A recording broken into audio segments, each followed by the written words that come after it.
don't I start us out? I was going to talk a little bit about reusing and repurposing, and I know Connie is the queen of that.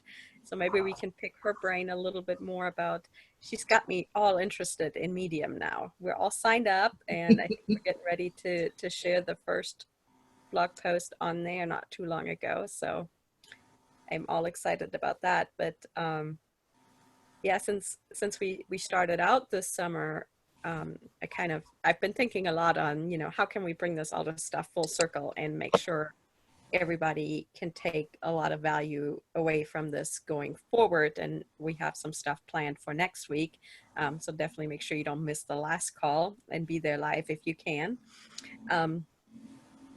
But basically what's made a huge difference for us is being able to use everything we have, everything we create, everything we buy multiple times. And that's particularly true when you're working with PLR. You're paying not a whole lot of money, but you're paying some money for content. And you want to make sure you get the best return on investment that you can. And you do that by using the stuff multiple times. But it's not just PLR content. It's really any type of content you create. So that means everything you write, your blog posts, your social media, everything you write on your various social media accounts, any emails you write. And that's not just the broadcasts and autoresponder emails we talked about quite a bit last week, but also when you send a reply to a customer, when you reach out to somebody one-on-one. Save all those emails and see if you can use them as, like we talked a little bit about last time, as a blog post, or you can use them as a starting off point for a chapter in your next book or for a module in your next training. Instant messages. Tracy and I talk back and forth all the time, and I'm sure you have people that you talk shop with, or you have people that you talk about whatever your niche is. So make sure you save those conversations. You get some great questions out of that. You get some great blog post starters out of that. And who knows, again, it might just spark the idea for your next training or product. And then also a lot of us, especially in niche markets, are still active on various forums. So don't forget about that stuff either. And if you've been online as long as the three of us have, you've participated on a lot of forums back in the day. So if you can go back, and so much of that stuff is evergreen, and just see if you can recover and look at some of those blog posts, some of those forum posts you have written over the years. You can have a whole bunch of extra content that you didn't even realize you've already written back there. The same goes for everything you record. I'm sure if we wanted to, we could cut all sorts of clips out of these recordings we've been making of the MAD coaching stuff and upload those to YouTube, or put them out, little snippets out as Facebook videos, or have them transcribed or embedded and create some fresh blog content out of that. So think about everything you record, any pictures you take or images you create. If you create an image for a blog post, slightly tweak it, crop it, and use it on social media. Make sure you pin, and we've talked in the past about creating separate pin images for stuff. So reuse your images, and then the same goes for products you create.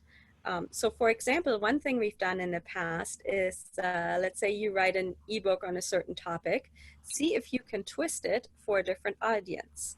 So let's say you teach marketing like Connie does, and let's say you're in local marketing, and you write a guide on how to get more customers into your florist business. Well, you can just slightly edit and twist that and turn it into a different product for restaurants, or for hairdressers, or for anybody else you can think of in your local business. Oh, I'm sorry. Supposed to go pick up my daughter, but my husband's taking care of that for me. So twist your product. So just think of a slightly different target audience. So it's not just local marketing. It could be, parenting to toddlers versus parenting to preschoolers. It could be marketing to to bloggers versus online entrepreneurs who might be, identifying each other a little bit differently. So see what you can do about twisting your products for different target audiences. Another great way to reuse products is to take excerpts or snippets and use that to grow your reach. So share that with other people to offer as a bonus, so new people can be exposed to you and your brand and what you have to offer. Use them to drive traffic. This could be through a blog, this could be through putting stuff on Medium like we talked about. It could be on social media, or you can use a part of your product to put together a quick lead magnet. So let's say you have a sales page for your big product. Not everybody, in fact, just a small percentage of people that land on that page will end up buying from you. So what if you took one of the chapters or one of the sections or one of the modules out of that product and made it a freebie and put a little exit pop-up on your site where if somebody clicks away from the sales page without pushing that buy button, they will get that freebie in exchange for the email, and then you can follow up with them and try to get that sale. And then last but not least, don't be afraid to switch mediums or formats for your content, because not everybody's going to like to read your blog post. Not everybody's going to want to download your ebook. Not everybody's going to want to sit through your video course. So see if you can go from written to audio or video, from video to written, or stripping out just the audio, mixing and matching that, and sharing the content out that way. And don't be afraid to offer the exact same piece of content in multiple formats. Number one, again, not everybody likes to consume content the same way. And number two, we often have to and don't mind hearing the same thing over and over again until it clicks. I'm sure you've experienced that.